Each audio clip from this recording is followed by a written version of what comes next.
જય શ્રી કૃષ્ણ મિત્રો, હું દીપાલી અમીન તમારા બધાનું મારી યુટ્યુબ ચેનલ પર સ્વાગત કરું છું। આજે હું તમારી સાથે શેર કરીશ ફરસાણવાળાની દુકાન જેવા ટેસ્ટી બટાટાવડાની રેસીપી।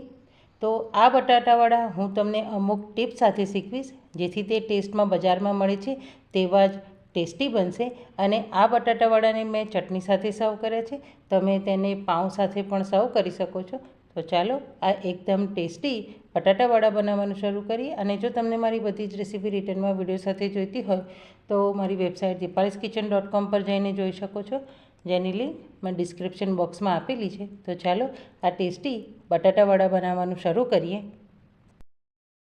તો એકદમ ટેસ્ટી બટાટાવડા બનાવવા માટે સૌપ્રથમ આપણે બહારનું લેયર બનાવી લઈએ। જેના માટે મેં અહીંયા 2 કપ અને વજનમાં 250 ગ્રામ જેટલો ચણાનો લોટ લીધેલો છે, તેને મિક્સિંગ બાઉલમાં એડ કરી દઈએ।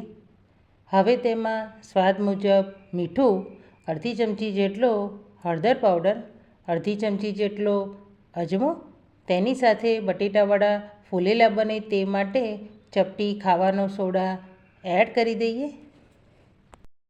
અને હવે બધી જ વસ્તુને ચમચીની મદદથી લોટમાં સારી રીતે મિક્સ કરી લઈએ। તો બધી જ વસ્તુ લોટમાં સારી રીતે મિક્સ થઈ ગઈ છે। હવે બેટર બનાવવા માટે મેં અહીંયા 1 કપ જેટલું પાણી લીધેલું છે, તેને થોડું થોડું એડ કરતા જઈ વડા માટેનું આપણે મીડિયમ થીક બેટર બનાવીને તૈયાર કરી લઈએ।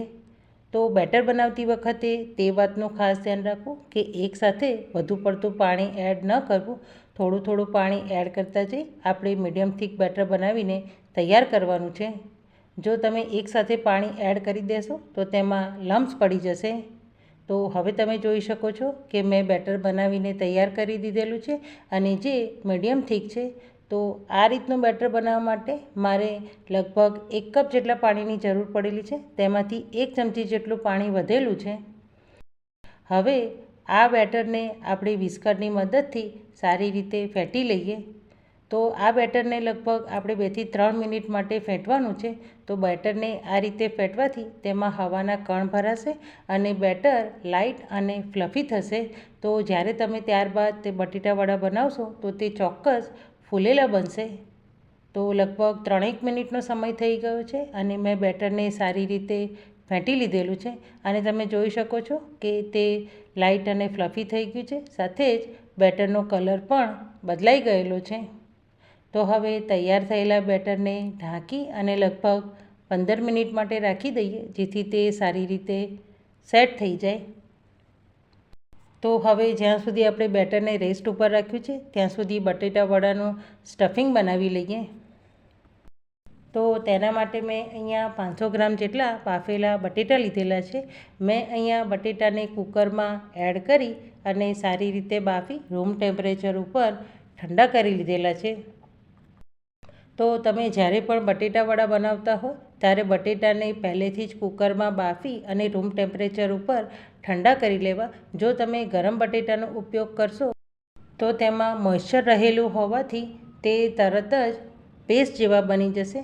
સાથે જ અહીંયા આપણે બટેટાને કૂક પણ નથી કરવાના। જો આપણે તેને કૂક કરીશું તો તેમાં જે સ્ટાર્ચ રહેલો હોય છે તે ફૂલી જશે અને મોઇશ્ચરને એબ્ઝોર્બ કરે છે, જેથી બટેટા પેસ્ટ જેવા થઈ જશે અને માવો પરફેક્ટ નહીં બને। તો હવે બાફેલા બટેટાને મેશરની મદદથી મેશ કરી લઈએ। તો મેં બટેટાને મેશ કરી લીધેલા છે। હવે આપણે તેના માટે સ્પેશિયલ વઘાર તૈયાર કરવાનો છે। તો તેના માટે મેં અહીંયા મીડિયમ ગેસની ફ્લેમ પર એક નાનું પેન રાખેલું છે, જેમાં 1 મોટી ચમચી જેટલું તેલ એડ કરી દઈએ।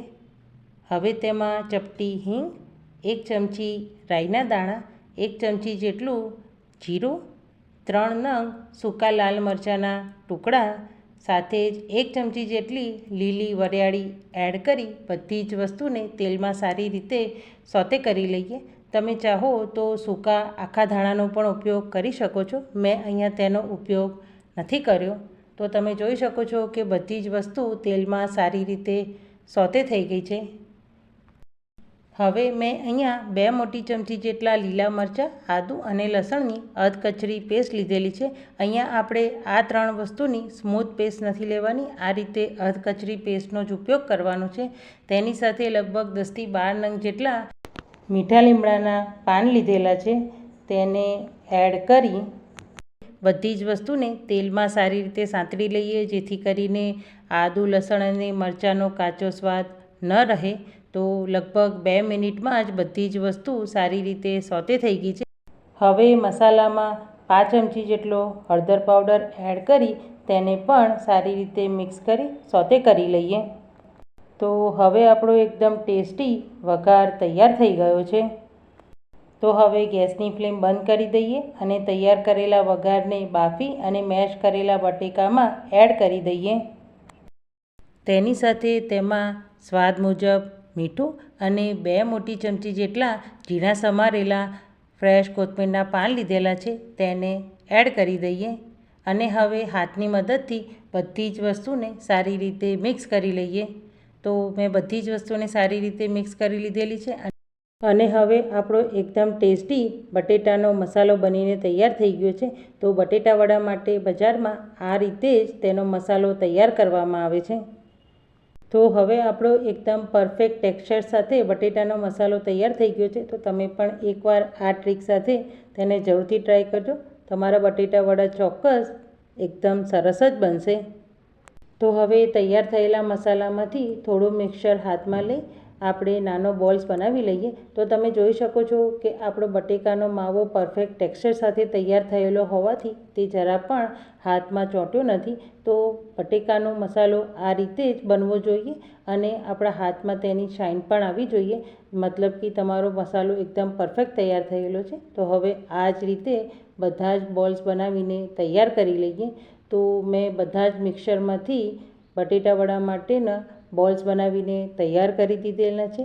હવે આપણે બેટરને જોઈ લઈએ. તો લગભગ 15 મિનિટનો સમય થઈ ગયો છે અને બેટર સારી રીતે સેટ થઈ ગયું છે. તો હવે તેમાં તૈયાર કરેલા બોલ્સને એડ કરી ચમચીની મદદથી સારી રીતે કોટ કરી લઈએ અને તેને 1 મિનિટ માટે બેટરમાં રહેવા દઈએ, જેથી કરીને બેટર માવા સાથે સારી રીતે સ્ટીક થઈ જાય. અને હવે ફોક કે પછી ચમચીની મદદથી તેને લઈ લઈએ, જેથી કરીને એક્સ્ટ્રા બેટર છે તે નીકળી જશે. હવે આપણે આ બટેટાવડાને ફ્રાય કરવાના છે. તો તેના માટે મેં અહીંયા મીડિયમ ગેસની ફ્લેમ પર પેનમાં તેલને એડ કરી ગરમ કરવા રાખી દીધેલું હતું. તેલ ગરમ થઈ ગયું છે. તો હવે તેમાં બટેટાવડાને ફ્રાય કરવા માટે એડ કરી દઈએ. શરૂઆતમાં આપણે બટેટાવડાને પલટાવવાની ઉતાવળ નથી કરવાની. એક સાઈડથી તે થોડા ફ્રાય થાય ત્યારબાદ આપણે તેને પલટાવીશું. તો લગભગ 2 મિનિટનો સમય થઈ ગયો છે. હવે ચમચીની મદદથી પલટાવતા જઈ બંને બાજુથી ફેરવતા જઈ ગોલ્ડન બ્રાઉન અને ક્રિસ્પી થાય ત્યાં સુધી ફ્રાય કરી લઈએ.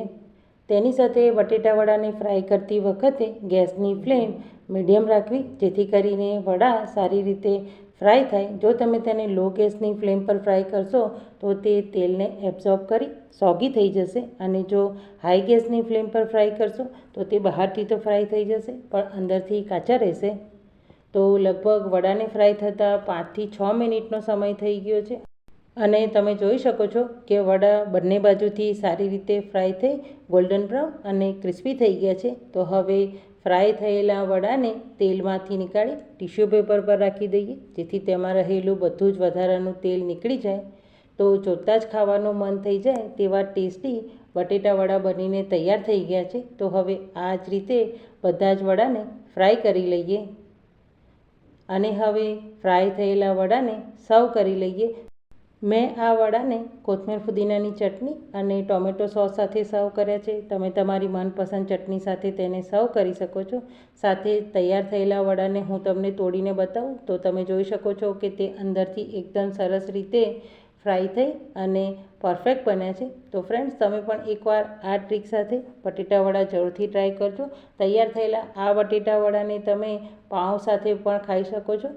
તો જોયું ને ફ્રેન્ડ્સ તમે કે તેને બનાવવા કેટલા સરળ છે. તો તમે પણ એકવાર ટ્રાય કરી તમારો એક્સપિરિયન્સ મને કમેન્ટ સેક્શનમાં જરૂરથી બતાવજો. અને જો તમને મારી આ રેસીપી રિટર્નમાં વિડીયો સાથે જોઈતી હોય તો અમે વેબસાઇટની લિંક ડિસ્ક્રિપ્શન બોક્સમાં આપેલી છે. અને જો તમને મારી આજની આ રેસીપીનો વિડીયો પસંદ આવ્યો હોય તો તમારા ફેમિલી ફ્રેન્ડ સાથે શેર કરી મારી ચેનલને લાઇક કમેન્ટ કરી સબસ્ક્રાઈબ જરૂરથી કરજો. Thank you.